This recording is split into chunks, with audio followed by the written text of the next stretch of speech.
Olá, boa noite. Este é o Jornal da Justiça desta sexta-feira, 3 de abril. O presidente do Supremo, o ministro Dias Toffoli, defende o isolamento social diante da pandemia do novo coronavírus. Fala da necessidade de se manter os serviços essenciais e de se pensar na retomada da atividade econômica de maneira gradual. Este é um dos destaques da edição de hoje e você vai ver também. Licença maternidade começa a contar a partir da alta da mãe ou do recém-nascido. Decisão do plenário virtual do STF. Ministro do Supremo Luiz Fux decide suspender o pagamento de parcelas do município do Rio de Janeiro em contratos com o BNDES. E as teleaulas que a TV Justiça vai transmitir para alunos da rede pública de ensino começam na próxima segunda-feira.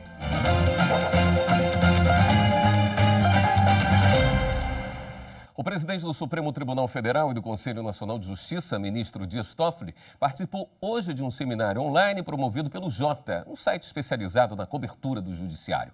Entre os diversos pontos da conversa, Toffoli defendeu o isolamento social como fundamental diante da pandemia do novo coronavírus. Falou ainda sobre a necessidade de se manter os serviços essenciais neste momento e de se pensar a retomada da atividade econômica de maneira gradual.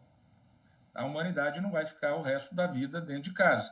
Então, nesse momento, é fundamental seguirmos as orientações técnicas de um isolamento máximo possível. Por quê? Porque senão nós vamos ter um impacto imediato, vertical no sistema de saúde, que vai atingir não só quem tem o Covid e vai necessitar de uma internação, seja numa semiterapia intensiva, seja numa terapia intensiva, mas vai impactar também o lugar daquela outra pessoa que teve um ataque cardíaco, que teve um problema de pneumonia, que não é Covid, que teve algum tipo de outra síndrome, de outra doença, que vai necessitar do atendimento médico. Então, isso é você abaixar a curva. Então, essa é a necessidade. Mas, nesse momento que nós estamos aqui, nós já temos que pensar nessa saída diagonal. Ou seja, o Estado tem que se equipar, o setor produtivo tem que se equipar, tem que se trazer o quê? Você tem que estabelecer protocolos, protocolos técnicos de quem pode, então, retomar a sua produção, de quem pode retomar o trabalho, quem pode retomar as aulas. Nós precisamos ter um sistema do funcionamento essencial da sociedade. Então, nesse sentido, eu penso que as decisões tomadas pelo Supremo têm sido muito nessa linha. E é o que eu penso que vai prevalecer. O que, às vezes, eu digo aqui para alguns, quando eu dialogo, é o seguinte, nem é a questão horizontal, nem é a questão vertical. Vai chegar um momento que nós temos que sair pela diagonal. Nós vamos ter que sair pela diagonal porque nós temos que fazer isso com critérios. Nós temos que fazer o seguinte, olha, temos testes para saber quem está em condições de sair de casa. Então, tem que ir pensando nesses tipos de medida. Então, é estabelecer protocolos, estabelecer com a área técnica o que pode, o que não pode, o que é essencial, o que não é, e aos poucos ir retomando. Por isso que eu tenho falado, nem horizontal nem vertical. Vamos, nesse momento que nós estamos na horizontal, vamos pensar a saída diagonal aí, aos poucos. E o presidente do Supremo Tribunal Federal, o ministro Dias Toffoli, autorizou o Ministério Público Federal a cobrar da União repasses do antigo Fundef.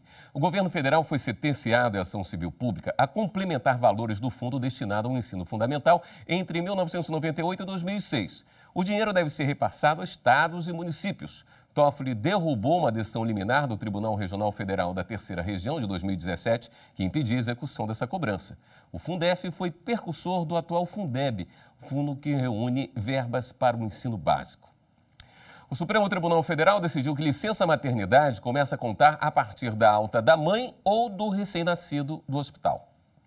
Foi o que decidiram os ministros do Supremo Tribunal Federal, por maioria, em sessão no plenário virtual, que confirmou uma liminar concedida pelo ministro Edson Fachin em março deste ano em uma ação direta de inconstitucionalidade. Segundo o ministro Edson Fachin, que é relator da ação, não há nenhuma previsão legal de extensão da licença maternidade nos casos em que forem necessárias internações mais prolongadas, principalmente de recém-nascidos prematuros, ou seja, antes das 37 semanas de gestação, e essa medida viria a compensar a omissão. A decisão só vale para casos mais graves, ou seja, aqueles que excederem 2 semanas de internação. Segundo o ministro Edson Fachin, durante a internação, mãe e bebê recebem a atenção de uma equipe multidisciplinar. E é exatamente na ida para casa que o recém-nascido necessita de cuidados especiais dos pais, principalmente da mãe.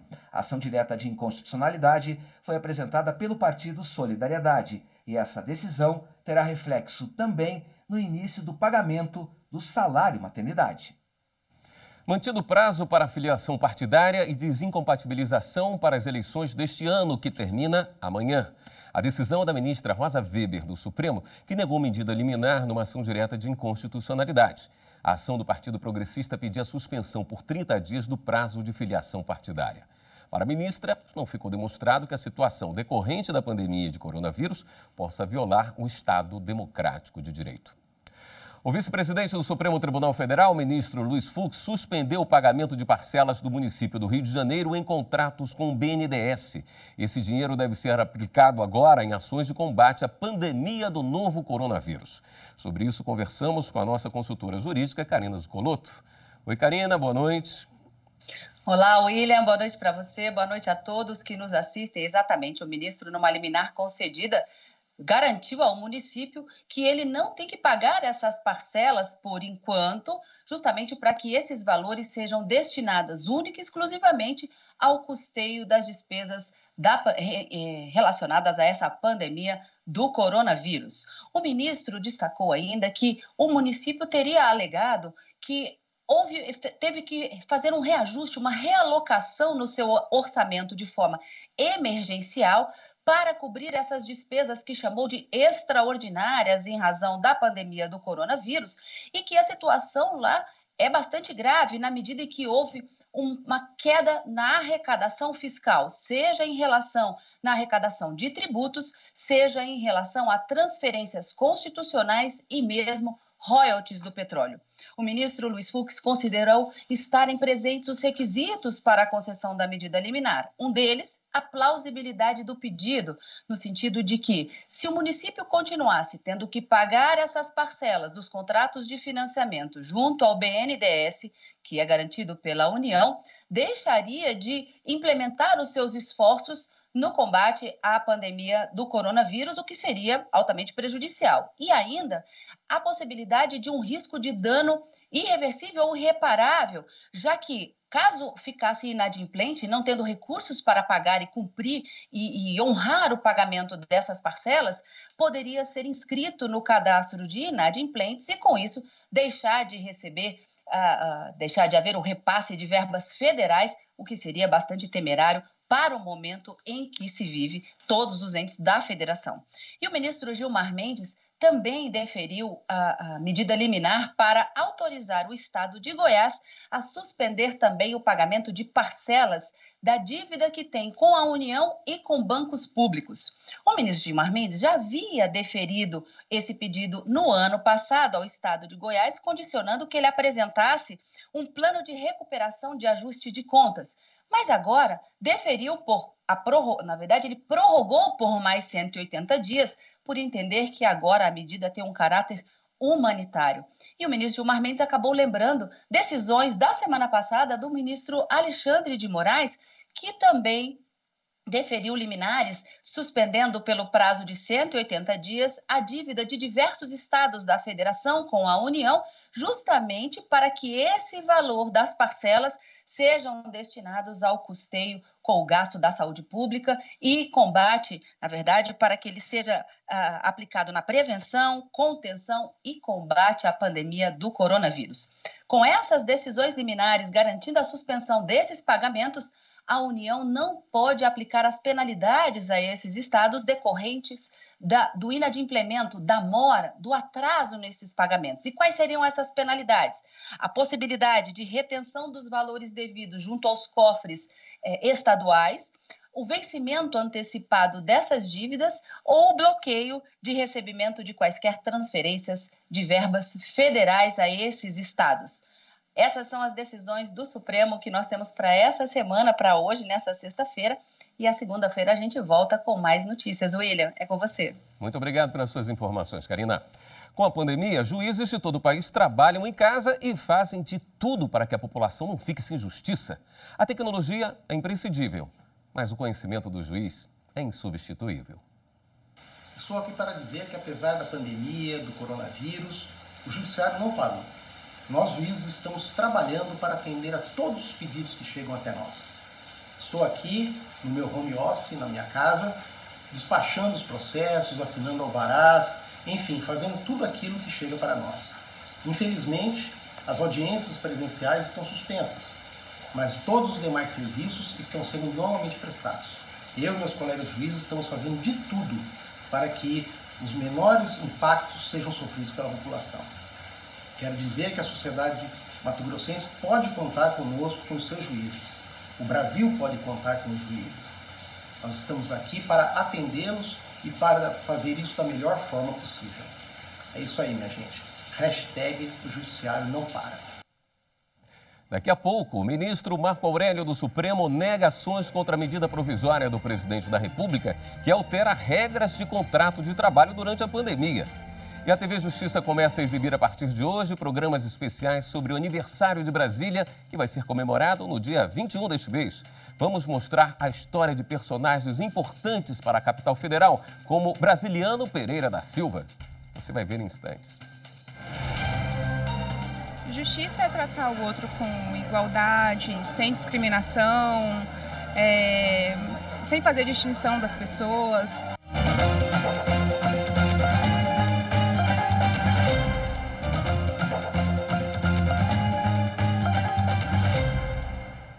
A Procuradora-Geral de Justiça, Fabiana Costa, apresentou ao governador do Distrito Federal, Ibanez Rocha, proposta de alteração de um decreto para permitir que informações solicitadas a órgãos do GDF sejam enviadas diretamente à instituição demandante, sem a necessidade de passar antes pela Casa Civil. O pedido foi aceito.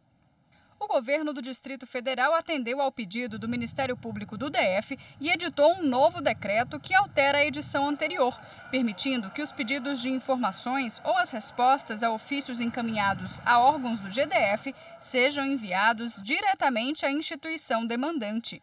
Para a Procuradora-Geral de Justiça, Fabiana Costa, que tem acompanhado as ações contra o coronavírus, a medida é resultado do diálogo e compreensão da importância da agilidade e transparência no serviço público. A alteração do decreto já seria relevante em momentos normais, mas neste em especial de extrema relevância, porque ele facilita o acesso, não só do Ministério Público, mas diversas outras entidades que precisam de informações para atuação, porque evita a burocracia, né? Então, todas as áreas ligadas ao governo terão essa possibilidade de encaminhar informações sem uma tramitação muito extensa dentro do próprio governo. O ministro Marco Aurélio, do STF, negou mais uma vez ações contra a medida provisória do presidente da República que altera regras de contrato de trabalho durante a pandemia. As ações foram apresentadas por 5 partidos políticos e pela Confederação Nacional dos Trabalhadores da Indústria, que questionam a possibilidade de o empregador adotar medidas não previstas na lei trabalhista por causa da calamidade pública, como, por exemplo, prevalecer acordo individual sobre o coletivo e a antecipação de férias dos trabalhadores. Ao analisar as ações, o ministro Marco Aurélio lembrou que a necessidade de isolamento neste momento de pandemia repercute na situação econômica e financeira das empresas. Para o ministro, a medida provisória editada pelo governo federal, que ainda deve ser analisada pelo Congresso, não viola a Constituição Federal, porque busca a preservação do emprego e a renda neste momento difícil que o Brasil passa. O Superior Tribunal Militar vai adotar sessões virtuais de julgamento a partir do dia 13 de abril. A determinação vale enquanto foram necessárias as medidas de contenção ao novo coronavírus. Os julgamentos presenciais e os prazos processuais que estavam suspensos desde o dia 19 de março foram prorrogados. O tribunal publicou no Sistema Eletrônico de Informação um manual com os procedimentos para a realização das sessões virtuais. As sessões vão ocorrer às segundas-feiras, a partir de 1h30 da tarde. Os ministros terão 4 dias úteis para se manifestar. A votação será encerrada às 6 da tarde de quinta-feira ou no primeiro dia útil subsequente. Todos os processos poderão ser julgados virtualmente, menos os sigilosos. Superior Tribunal de Justiça decide que, em caso de morte de cotitular, saldo de conta conjunta solidária deve ser objeto de inventário e partilha entre os herdeiros. A ação teve origem porque 2 irmãos mantinham uma conta conjunta e quando um deles faleceu, herdeiros questionaram na justiça a devolução de 50% do dinheiro que estava nessa conta. Por isso entraram com a chamada ação de sonegados. O argumento era que o irmão sobrevivente teria dolosamente ocultado o valor. O Tribunal de Justiça do Rio Grande do Sul entendeu que os irmãos assinaram um termo de solidariedade permitindo a movimentação por qualquer um deles e, portanto, não tinha necessidade de inclusão do valor na partilha dos bens. O recurso chegou ao STJ e a ministra Nancy Andrighi, relatora do caso, citou precedentes sobre o tema. Disse que um dos titulares da conta não pode sofrer constrangimento, por exemplo, se o outro fizer um negócio jurídico e ficar inadimplente. E que esse entendimento também deve ser aplicado no caso de falecimento de um dos titulares da conta. Para a ministra, a atribuição de propriedade exclusiva sobre o saldo representaria grave ameaça aos direitos dos herdeiros. Desta forma, a terceira turma determinou que o homem restituísse ao espólio 50% do saldo existente na conta que mantinha com o irmão. A seguir, a TV Justiça começa a transmitir teleaulas para alunos da rede pública de ensino na próxima segunda-feira. E agora, no intervalo do jornal, você vai ver mais um episódio da série Aqui Tem Justiça. Em Minas Gerais, o Centro de Reconhecimento de Paternidade atende de graça e de forma itinerante em várias comunidades de Belo Horizonte. Em instantes. Justiça é você dar o que merece, sabe fazer o bem a quem merece.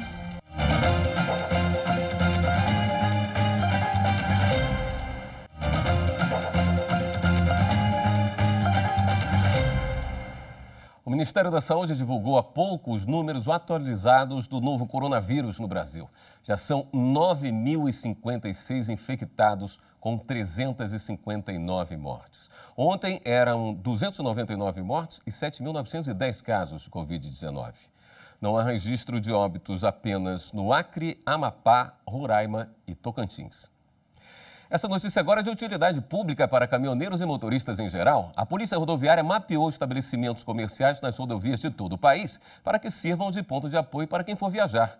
O inspetor da Polícia Rodoviária Federal, Anderson Dodds, explicou como funciona o sistema. O Sistema Suporte BR da PRF é um serviço online que é disponibilizado no site da Polícia Rodoviária Federal e tem por objetivo entregar à sociedade informação sobre quais pontos estão funcionando nas rodovias federais. E o que são esses pontos? Esses pontos são pontos de apoio necessários para quem utiliza as rodovias federais para o seu deslocamento ou para o seu trabalho. O desenvolvimento desse sistema surgiu a partir da observação da necessidade de um grupo muito específico, que são os caminhoneiros. Eles estavam trabalhando em rodovias federais, mas estavam tendo dificuldades de pontos para se alimentar ou para dar manutenção nos seus veículos. A partir dessa observação, a PRF mapeou em 70 mil quilômetros de rodovia cerca de 6 mil pontos de apoio distribuídos entre restaurantes, lanchonetes, postos de combustível, oficinas mecânicas, borracharias. E esses pontos organizados estão hoje disponíveis no Suporte BR. Esse sistema também vai permitir que as pessoas, ao utilizá-lo, possam fazer um filtro, ou por local que ele esteja, ou por tipo de estabelecimento que ele esteja procurando. Como que o caminhoneiro pode acessar o sistema Suporte BR? Basta acessar o site da Polícia Rodoviária Federal, prf.gov.br/suportebr. TV Justiça começa a transmitir teleaulas para alunos da rede pública de ensino nesta segunda-feira. As teleaulas fazem parte do Escola em Casa DF, programa de ensino mediado por tecnologia, que vai possibilitar a retomada das atividades educacionais da rede pública de ensino, suspensas desde o dia 12 de março para conter a pandemia da Covid-19.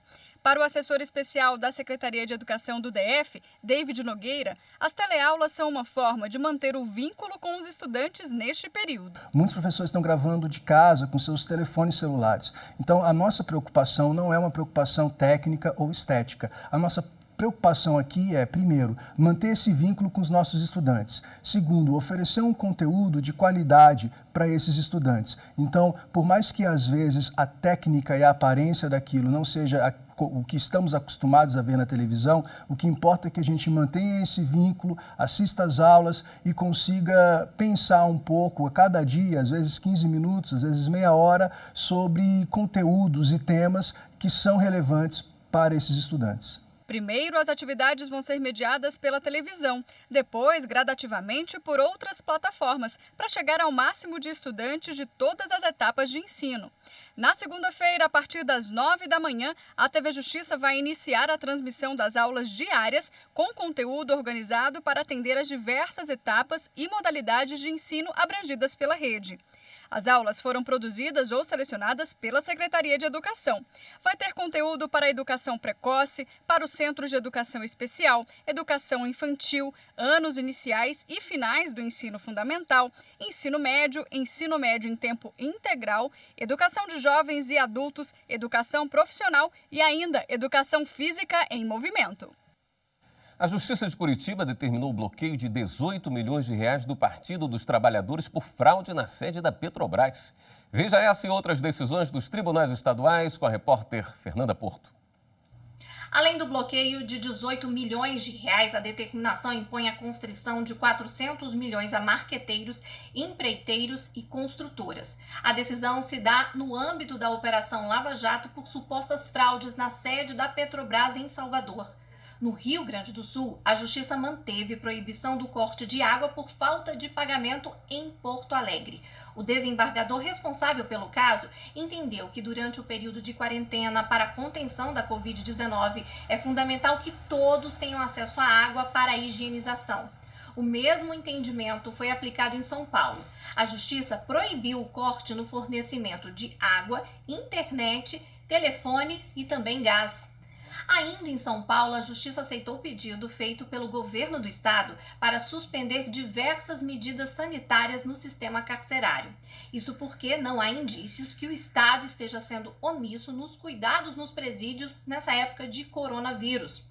E uma rede de enfrentamento à violência doméstica para otimizar o atendimento nessa época de isolamento social está sendo criada no Rio de Janeiro. Integrantes do Tribunal de Justiça, do Ministério Público, da Defensoria Pública e também do governo se reuniram por videoconferência. Uma das primeiras ações será aumentar a divulgação dos atendimentos virtuais. A Justiça de Goiás também está atenta aos índices e lançou uma campanha contra a violência doméstica durante esse período de pandemia. A ideia é divulgar ainda mais orientações para mulheres em situação de violência doméstica e familiar pela internet. O Jornal da Justiça de hoje fica por aqui. E não perca a estreia da primeira parte do documentário que conta a história dos 60 anos do Supremo Tribunal Federal. Todos os fatos que marcaram a história do tribunal. É no domingo, às 10 da noite, aqui na TV Justiça. E não se esqueça, mande seu recado ou sua sugestão de reportagem para o nosso WhatsApp 61992606116. Uma boa noite para você, um ótimo fim de semana.